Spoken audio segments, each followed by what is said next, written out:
So you want to listen to a pretty alright podcast about wrestling, do ya? Well, the natural lad, Jim Swag, has said time and time again that there's only one podcast that's the most decent and the most alrightest in the industry today. And that's who? It's the Game Rage Wrestling Podcast.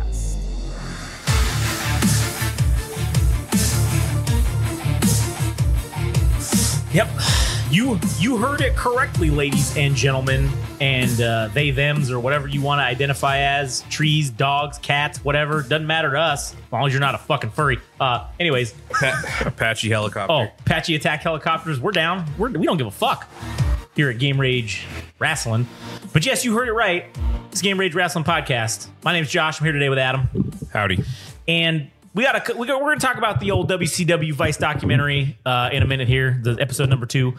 But first, before we get there, if you would like to listen to other podcasts that are the most decent and the most all-rightest in their fields of expertise, you can go to GameRageMagazine.com and hear all about them. If you like interviews, you should go listen to the Without Censor podcast, also at GameRageMagazine.com and wherever podcasts are able to be downloaded, because here we go. June 19th, 619. I would say with an asterisk, Rey Mysterio approved, okay? Because of the 619 aspect. I think he would definitely approve of this. New episode dropping Without Censor. The international best-selling artist and world-renowned artist, musical artist, a.k.a. BK, graced us with their presence and gave us their first ever exclusive interview that has ever been done. Just started, already banger. Already banger. It's a hell of a time.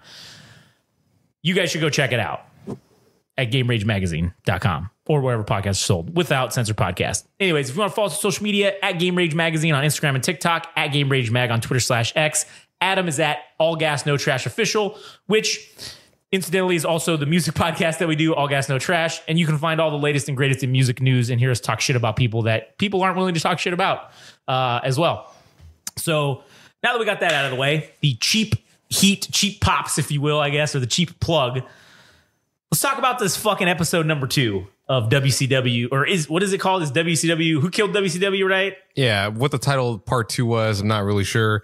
I don't remember either. How did you, because you came in with that you already hated this documentary because it's retreading things that have already been talked about in a book.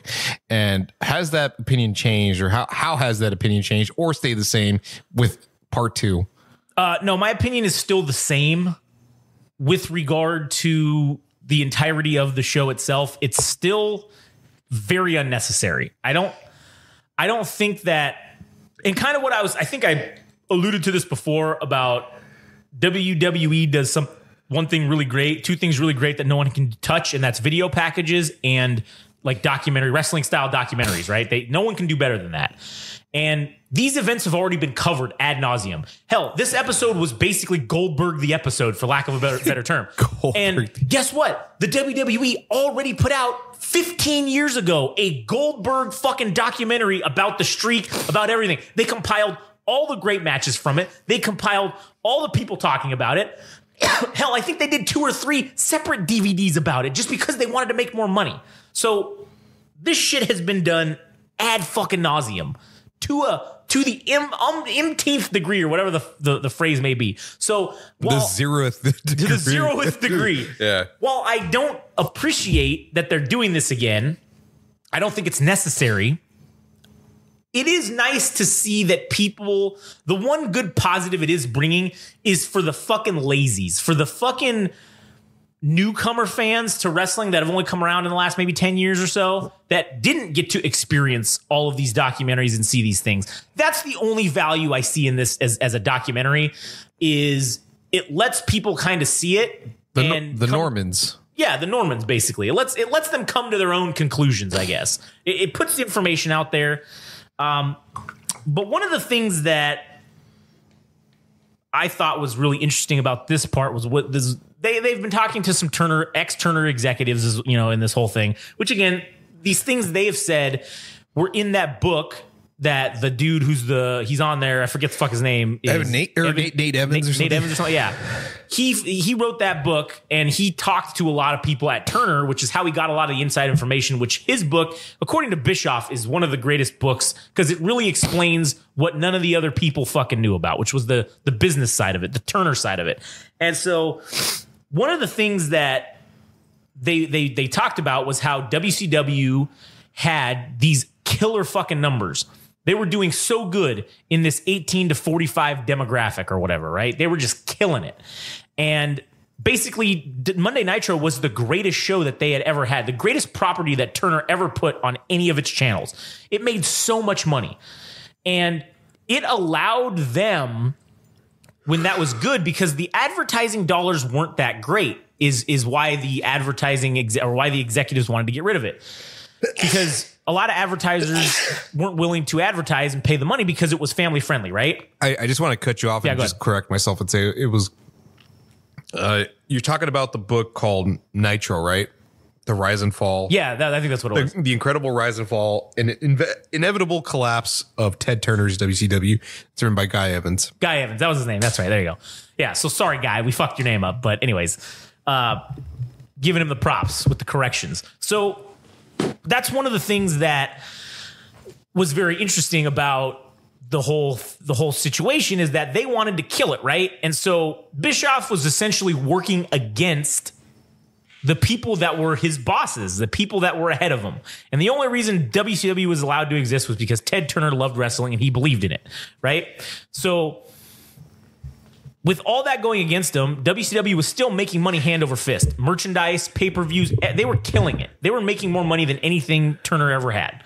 And so what they would do is they would hide the losses of other things, like CNN was a great example. CNN lost them money, so fucking much money.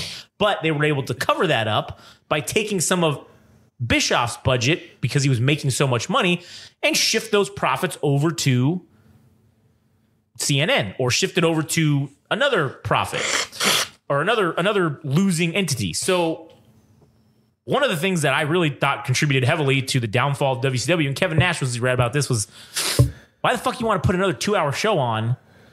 You've already got 2 hours or whatever on Nitro you're getting a week, and you're killing it with that. Why would you want to dilute the audience for the same thing, right? It'd be like if we made Game Rage Wrestling the podcast, and then we made another Game Rage Wrestling podcast and put it out at the same week. Why would we dilute our wrestling audience? Like, that's what they came here for.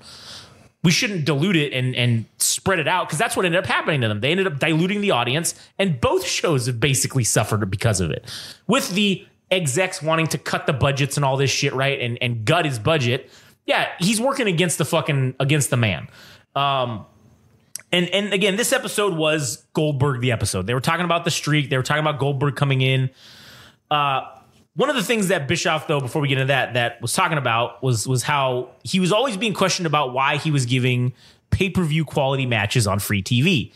And that was one of the things that, to me, made WCW great, was that we didn't have to spend $49.99 to get a pay-per-view to see Hogan versus Goldberg. Like, that ultimate battle, we didn't have to pay for that. Now, granted, Bischoff says that was a mistake that he looks back on and says, man, we should have fucking done that on a pay-per-view.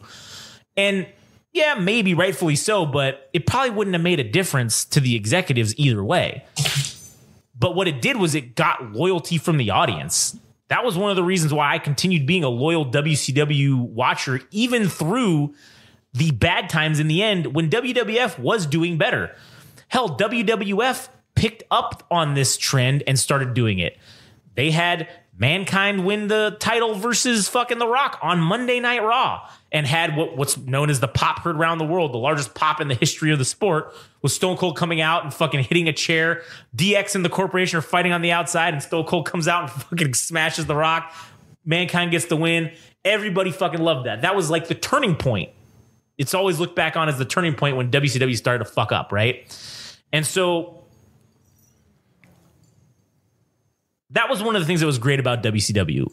And that's why I enjoyed it.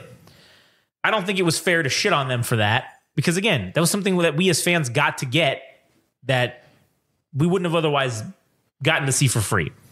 And I wrote a note down here of, because this happened before the whole sequence with The Rock was shown, but The Rock is shown in this. And I literally wrote down, why is The Rock shoehorned in again with the introduction of his career? The Rocky Maivia Rock they started showing. Who asked? Who gives a shit? I literally wrote, this is bullshit. Who the fuck cares? And this is, again, the only reason this documentary is being allowed to be made is because The Rock is now a WWE executive, and he's gotten them all the access to all the footage, to everything that they need to make this thing. As long as, I'm assuming with the caveat that The Rock gets to be in it and talk about himself and promote The Rock.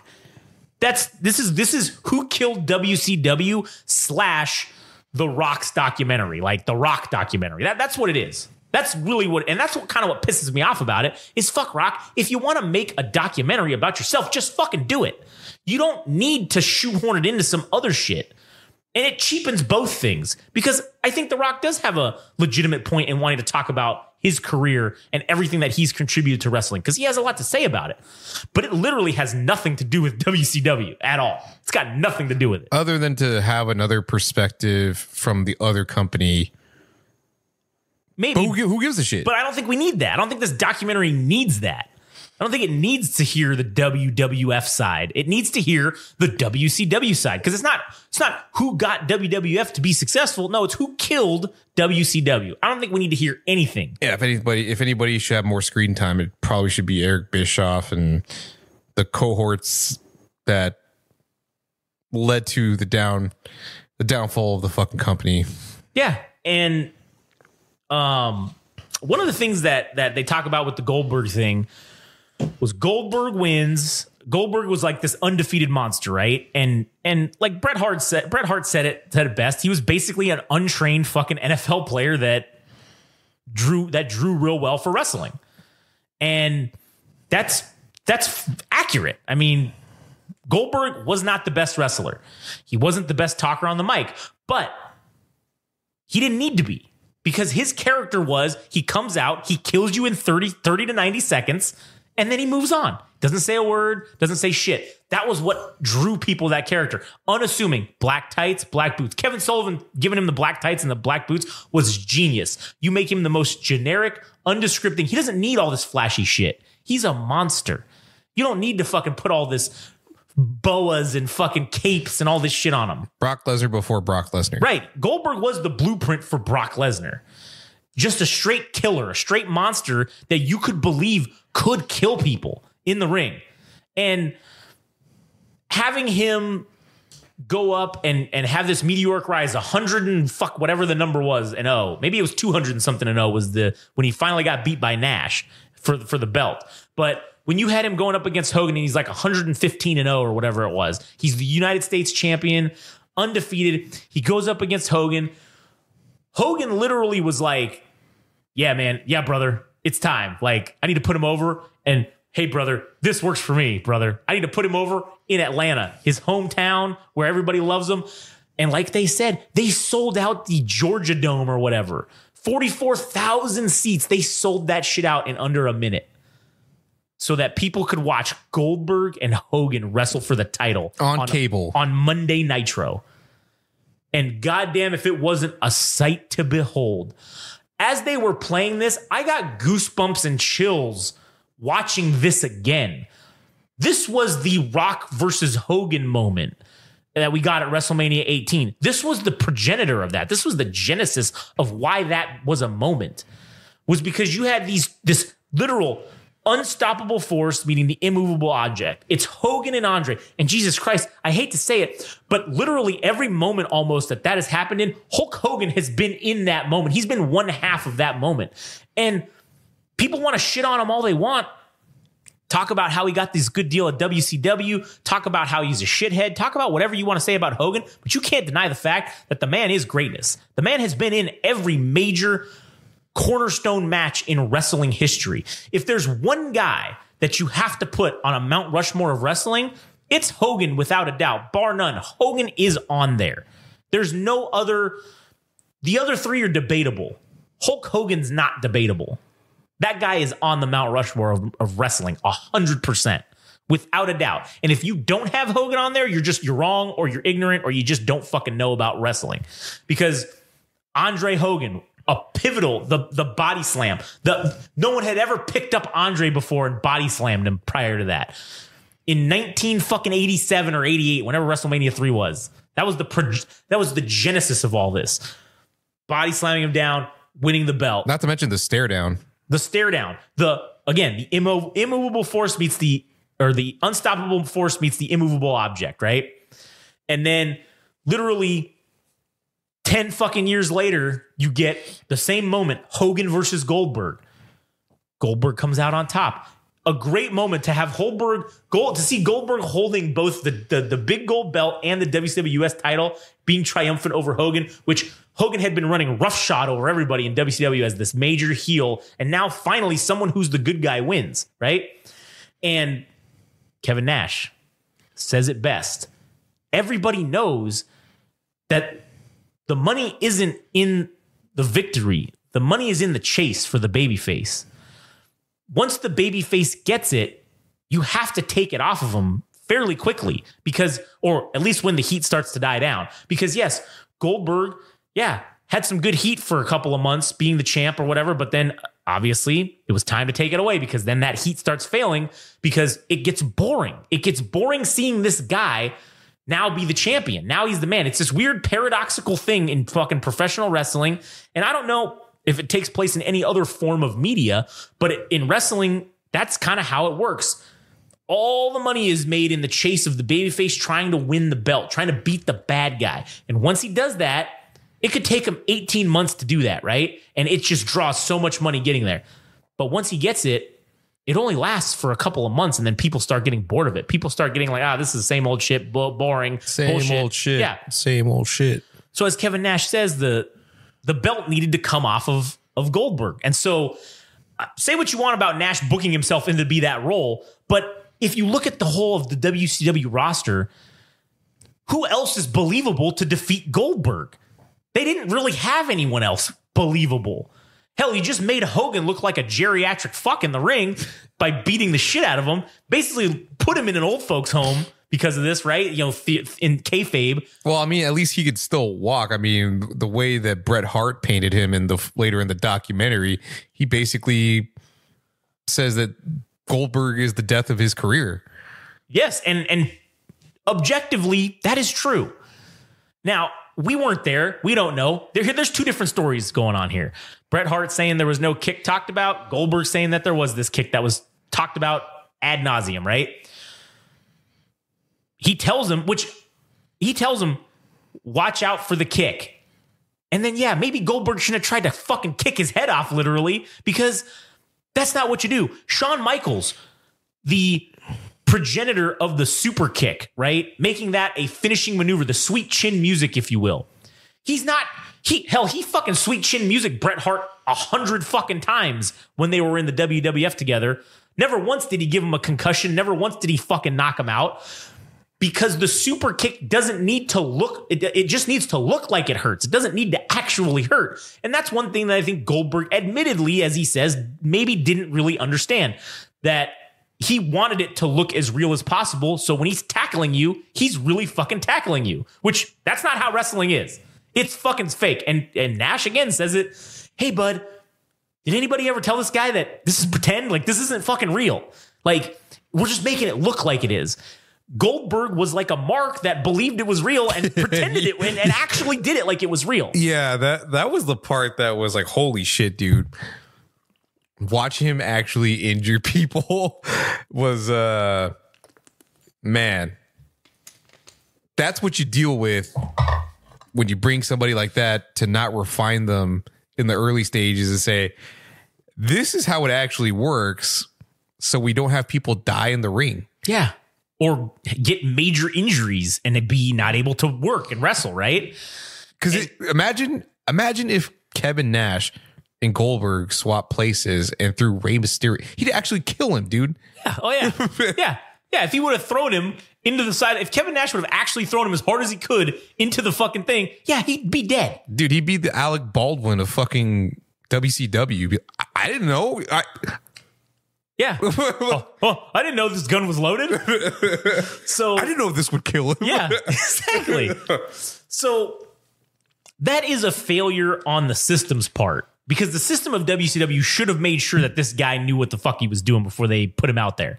And Nash is right. Yeah, Goldberg probably, you can't be the top guy and not know how to wrestle. That's just a fact. And again, watching those matches when Goldberg, even that match with Bret Hart, he fucked up tons of things. And it's basic maneuvers. It's basic shit. And again, it exposed that Goldberg doesn't know how to wrestle. Just like Cody Rhodes has been exposed as not knowing how to wrestle in this. Now, granted, maybe Cody Rhodes isn't out there hurting people and ending careers like Goldberg did. And yeah, listen, part of me thinks it's awesome and funny that Goldberg is such an asshole about it, because he literally says, yeah, listen, I get it. I feel bad. I felt bad about it. But man, fuck, let it go. All right? Let it go.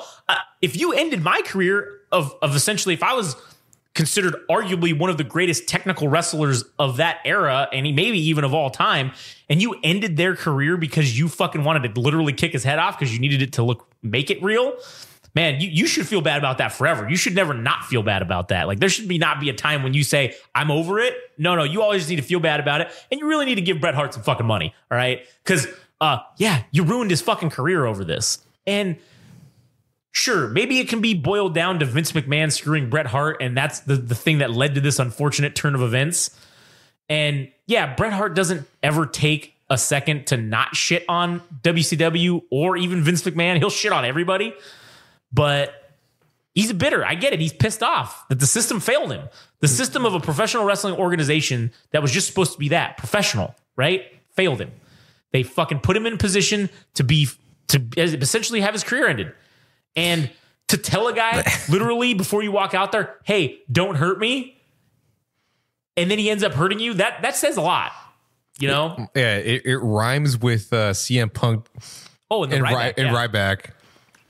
I'm a fucking idiot. You can't tell me you went out there into the ring and you plan to do this, or you're just that stupid and you got me injured. I'm a fucking idiot. But man, it is rather funny that somebody like Goldberg can just walk into WCW with no background whatsoever and make his way to the top of the bill. Fuck.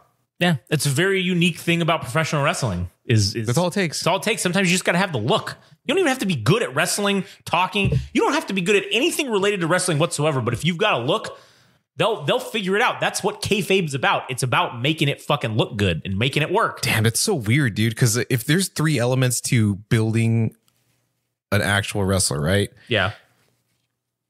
The physical appearance, number 1. Not that they're ranked, but just yeah. Cutting promos, right? Mic skills, in-ring ability. Yeah, the actual wrestling. Goldberg didn't have 2 of those things. No, he had 1 of the 3, and that was it. But even having 1 of the 3, they made him a fucking superstar, which is insane. Which now I can see how Cody Rhodes gets to be in the position that he is in, because you don't actually need to talk well. You don't actually need to wrestle well.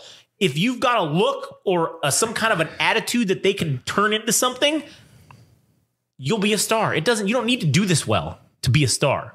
So it's crazy to see that. And, Kevin Nash gets a lot of shit, right? And so, yeah, sometimes he's an idiot and sometimes he's a shithead. But I think he was justified in this particular episode. I think he was. I think he just showed, because Bischoff talks a little bit about how he didn't trust anybody else with the booking. So he said, Nash knows what he's doing. I'll let him do it. Fuck it. And then funny enough, Kevin Nash says, God, I shouldn't have offered to do that. I should have just said, hey, let's go to the strip club or something. Like fuck, man, that would have been way better. And maybe he's right. Maybe he's not. I don't know. I guess that's the thing for everybody to fucking Monday morning quarterback now here 20 years later, basically. Yeah, my favorite fucking thing was the just after that, because then it turns into a fucking asylum. Yeah. Where they have like 30 different incarnations of the New World Order. And this is definitely where it fell off the rails, right? Yeah, man. Kevin Sullivan and Conan were not hesitating at all to shit on the fact that everyone was in the NWO. It was like, hey, this works. Fuck it. Let's just make everybody in the NWO. And then when everyone was in the NWO, it's like, well, we don't really have any WCW guys to fight, so let's splinter the NWO and make multiple versions of it. So then you had the LWO, you had NWO Red and Black, you had NWO Classic or whatever. Then you had fucking NWO. I don't know. It was like NWO Japan, and they had like the fucking NWO Rejects version. Like, and then essentially it became like the NWO regular just became like the Rejects of everything, and then it's just like, Jesus Christ, man, you guys killed it. You fucking killed it. Temu NWO. They were fucking Temu NWO for $1.99 on sale now. Fucking that's it was insane. It was an insane time in wrestling, and I'll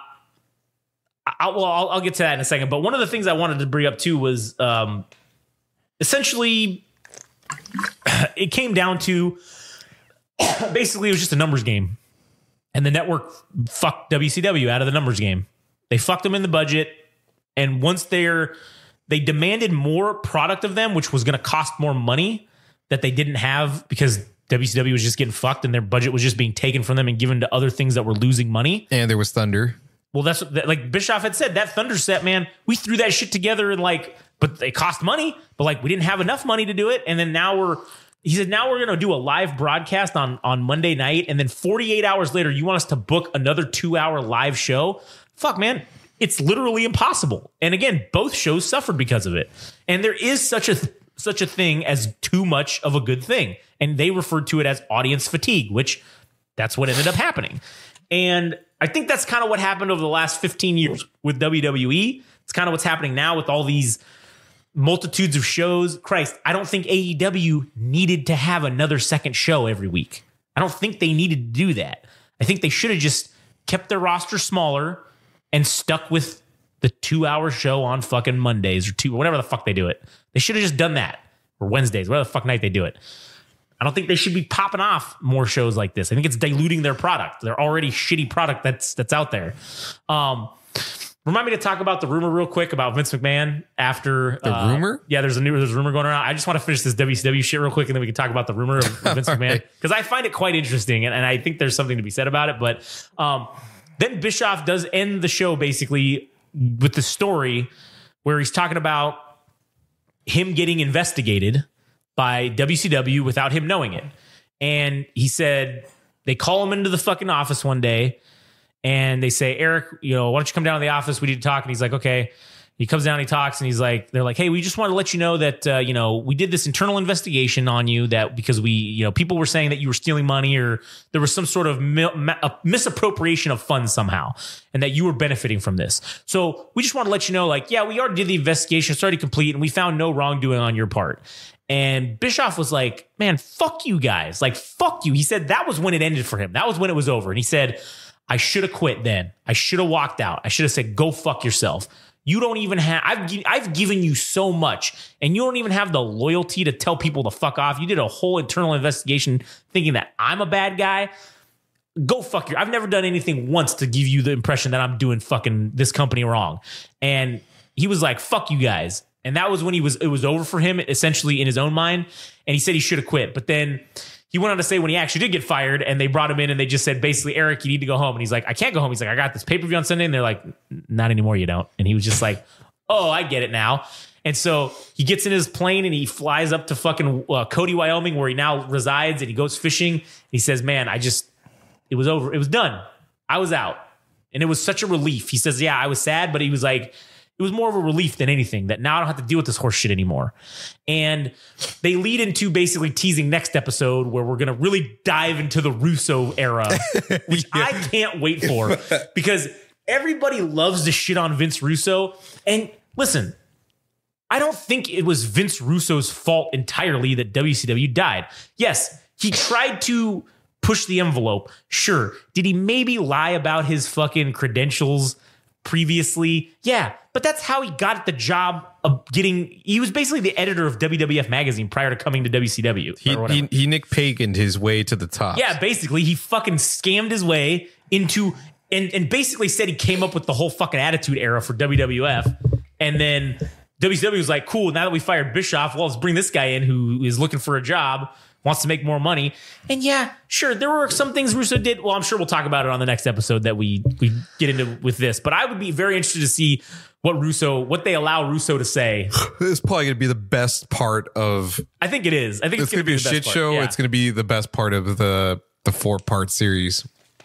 Yeah, I anticipate that it will be as well. But anyways, did you have any other comments about the episode itself as a whole or in general? Yeah, I think I came away liking Nash a little bit more because he kind of seemed like the sound voice amongst the people that were featured in the part 2. But man, I gotta say, I have a lot of respect for Eric Bischoff as just a businessman to take WCW to the heights of what WWF was doing. Because I mean, whether you ultimately ended up hating WCW by the end of it, he still accomplished a fucking lot. And as an individual, I mean, shit. As an entrepreneur, I mean, even for people like ourselves, they're trying to do something.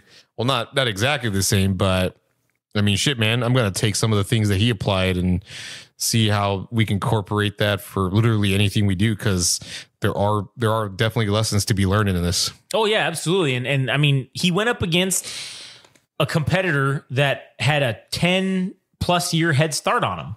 And he ended up basically beating him for, again, 83 weeks in a row. He beat the Juggernaut, who had this huge head start over him. And yes, in the end, through essentially bureaucracy fucking him and a multitude of missteps, yeah, the Juggernaut won in the end, right? But man, you whooped its ass pretty good for a while there, which is something no one can fucking say. He took something that was nothing. Yeah, Tony Khan can't even say that, dude. Tony Khan can't even fucking say that. So much like Eric Bischoff is a dark horse, I think we are too. So there's definitely lessons that I'm going to be applying, and I have all the respect for Eric Bischoff as and dude, it even after all that crap, man, I still argue that when his arrival on Raw, dude, is probably like one of the greatest times in Raw history. That's an iconic moment in Monday Night Raw history. Him and Vince McMahon shaking hands and hugging oh God, that was. And as everybody said, oh man, Vince literally brought the devil himself fucking into the WWE, his most hated enemy. He brought him in because it was a fucking great storyline. And it was a great storyline for 3 years, I think. Man, it was so good. So yeah, I'm interested to see what's going to happen on the next. Again, I still think it's unnecessary, but fuck it, we're watching it. So, I mean, it's giving us content. So hey, thanks Rock for giving us some shit to talk about on our pretty all right podcast, Game Rage Wrestling. But TNA business, not TNA, Vince. Oh yeah, Vince McMahon rumors. Okay, so I saw this fucking thing on Twitter, and I'm like, there's no way this is fucking real.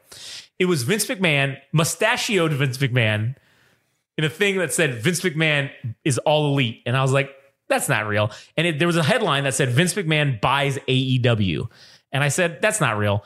Couldn't corroborate that at all, but it did get me thinking.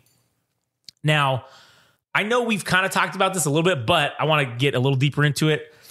I think Vince McMahon knew exactly what was going to happen with this Janelle Grant issue. And I think he knew it was coming. And I think he saw it years in advance. I think he knew someone, maybe not her, but I think he knew someone was going to do this. And he was going to be on the outs once he sold to TKO or whoever was going to buy the WWE, right, from him.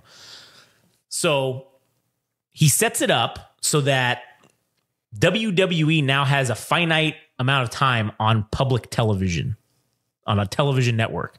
That's going to end because this deal was made before this Janelle Grant thing went out, right? With Netflix.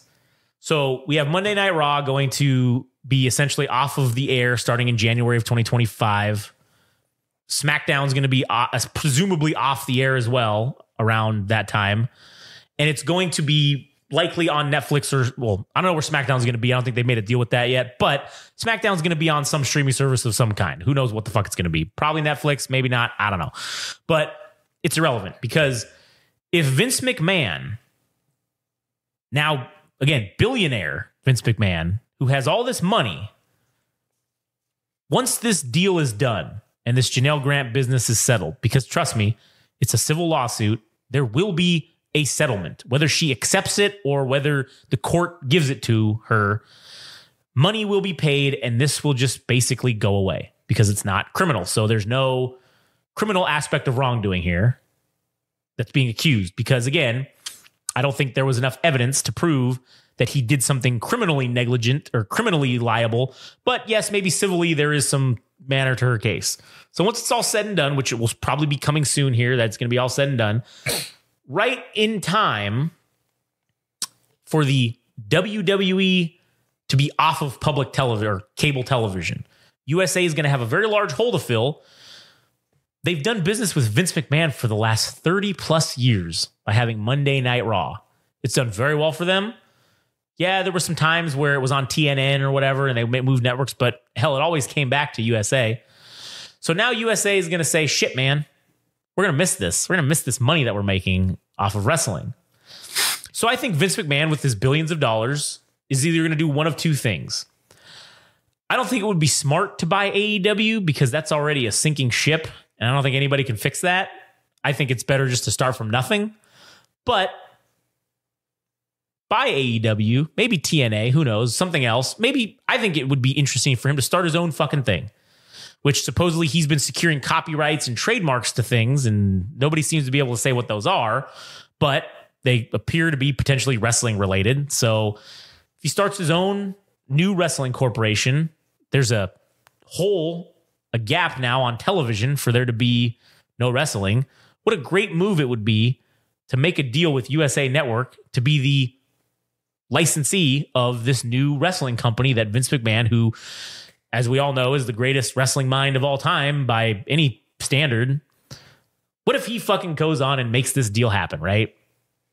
Because everybody's been rumoring now that he's in the works of buying something. He's doing something. Nobody knows what it is. Nobody can pinpoint what it is, but the little feelers and the rumors out there are saying that he is either looking at buying TNA, AEW, or something to that effect. Where, I mean, realistically, if he did buy AEW, it would be fairly smart in the sense of he owns Ring of Honor. He would own AEW, Ring of Honor, and he'd have already a built-in deal with New Japan in terms of, you know, making shit. Yeah, that's something that you can't say WWE is even really bothering to tap into, is cross promotions with other brands. They did it vaguely a little bit. Slightly with TNA, only slightly, but AEW makes no fuss about who they're working with. And that has been New Japan. Right. So that could open a lot of doors for a lot of fucking money. Yeah. And I think it would be smart, because he has so much money, is because WWE is rumored to be possibly garnering some sort of short-term deal with TNA to do like a Forbidden Door style pay-per-view where they have TNA and WWE talent collide, right? That's one thing I do not like about the WWE, is that they'll wait for something like AEW to do something like that, and then they'll hop on. It's the same thing with the pressers after the media scrums after the pay-per-views. They only just started doing that when AEW was already fucking doing it, because they saw what gold CM Punk was having with the I work with fucking children. Yeah. You could have those moments and it'd be just as good as the fucking pay-per-view, but they only did it after the fact. And that is that I find that egregious. Yeah, that is pretty egregious. That they do it and then they'll do it better, which sucks too, because they do it because you weren't the first. Yeah, you weren't the first. You just did it the best, and that sucks. But I think that it would be, if Vince McMahon was really going to do this, I think it's a smart idea to just go ahead and buy AEW. While you're at it, just buy TNA, because now you own TNA, Ring of Honor, and AEW. You own all three, and now you get to have all those belts. Fuck, you should maybe even do away with them and call it something new. Total Ring of Elite. I don't know, fucking Total Elite Ring. Make up some new fucking name combining all three of those. You have access to all these rosters. You cut the chaff, you trim the fat, if you will, and get rid of all these shitheads that are just basically useless, and you keep only the best. And you put out 2 hours a week of wrestling on whatever network you want, and it's the best fucking wrestling that money can buy. You make it better than anything WWE can do. He will win. Guys who are unhappy at WWE for not being used right, that are very talented, guess where they're going? They're going to that place because they know that Vince is going to pay them. Yeah, they're going to work their ass off, but shit, man, they're going to be part of something new and something probably special if that were to happen. I don't think he could strike lightning twice. I think he could because I think he realizes too old, too far removed from his best days. Maybe, but I think maybe that's what he needed. Maybe he needed to be humbled by this whole lawsuit thing and then realize that, man, he needs to bring in other people. He needs to bring in minds. What if you build the dream team of backstage fucking people to help build this thing? It's possible. It could be done. It is possible. Is it likely? I don't fucking know. I don't know. I don't know either if it's likely or not. But I think that's what he should do. I think that would be the way to do it if you were going to do it. If you're going to spend the money, buy all of them. The only thing I want to watch is whether lightning can strike twice. Yeah, that's what I'd want to see, is whether he could do it. Because honestly, AEW is pretty garbage right now. TNA is probably also in the same boat. WWE is doing all right, but it's heading towards garbage if Cody Rhodes continues to be the champion. I think it's shit. I actually think AEW is slightly better, only for the fact that MJF is kind of carried. That's true. But that's the only thing that's interesting on AEW is MJF. So, and also Christian Cage, because that father shit. And yeah, he's always good. He always knows what's up. Man, what a tragedy, dude, that he was fucking played second fiddle to Edge. He was the fucking Janetti out of that deal. Motherfuck, dude. You know, I'm glad Edge broke his leg. I'm glad he. We wanted to see him for a while. I'm glad he told Sexton Hardcastle to go fuck himself. Because that's what we all really wanted to say. Fuck Edge. Yeah, true. We all wanted to say that.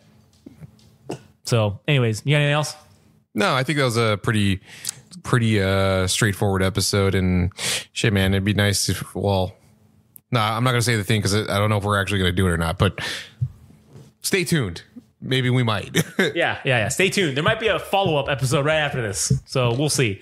Anyways, all right. Well, if you guys want to listen to all of our shit, GameRageMagazine.com, social medias, Instagram, TikTok at Game Rage Magazine, Twitter/X at Game Rage Mag.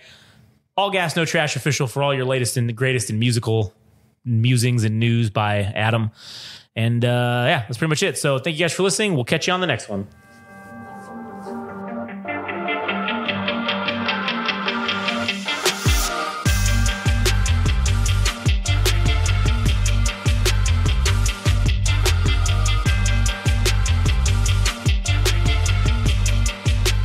That was another wonderful, amazing, powerful episode of the Game Rage Wrestling Podcast. And take it from me, ladies and gentlemen, the natural lad, Jet Swag. If there's one podcast, one show you should be listening to, that you should be absolutely grateful for, it's the Game Rage Wrestling Podcast. And one of the things you can do to show your appreciation for all the hard work and dedication that these boys put out day in, day out, just for you people, it's that you can go and you can subscribe and you can like and follow them on the Instagram and the TikTok at Game Rage Magazine. You can also follow them and like them and subscribe to them on the old Twitter, which I don't know what it's called now, but who cares? It's at Game Rage Mag there.